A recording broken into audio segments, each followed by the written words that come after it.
அனைவருக்கும் ஆன்மநேய அன்பு வணக்கம். அன்பர்களே, இப்பதிவில் 2 விதமான இயற்கையை பற்றி பேசப்போகிறோம். ஒன்று, நாம் இவ்வுலகில் காணும் அனைத்து விதமான மரம், செடி, கொடி, நதிகள், கடல்கள், மலைகள் ஆகிய அனைத்தும் உருவமுள்ள இயற்கை. இவைகள் பல வேளைகளில் மாறுபடும் தன்மையை கொண்டது.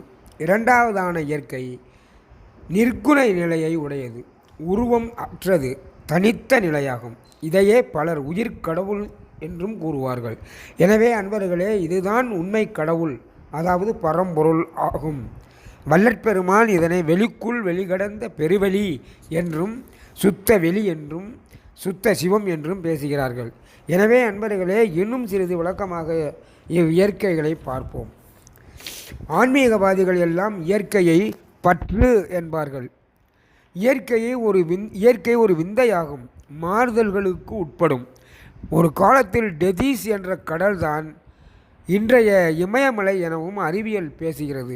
எனவே அன்பர்களே, இவ்வுலகில் நாம் காணும் இயற்கை கடவுளின் உடலே ஆகும். ஆக கடவுளின் உடலான இயற்கையை பற்றினால், அதாவது வழிபாடு செய்தால், நாளடைவில் கடவுளின் உண்மை நிலையை நாம் புரிந்து கொள்ளலாம். இப்படித்தான் நம் முன்னோர்கள் இயற்கையை வழிபடு என்று கூறினார்கள். இயற்கையை வழிபடு என்பது கடவுளை வழிபடுவது ஆகும். இவ்வுலக இயற்கை கடவுளை அடைவதற்கான ஒரு வாசல்படி, ஜஸ்ட் எ என்ட்ரன்ஸு.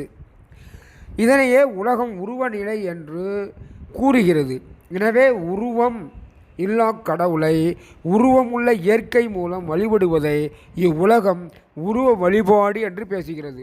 எனவே அன்பர்களே, கடவுள் ஆகாயம் போல் தனியாகவும் இருப்பான். கடவுளே மாயாகாரிய உலகங்களில் கலந்து இயற்கை உடலாகவும் இருப்பான்.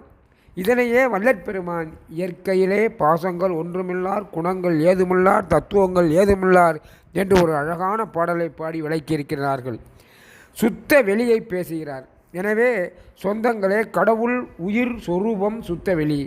இயற்கை என்பது உடல் போன்றது. உடலை கொண்டு உயிரை உணர முயற்சித்தல் நம்முடைய கடமையாகும் என்று கூறி நிறைவு செய்கிறேன். அருட்பெரும் ஜோதி, அருட்பெரும் ஜோதி.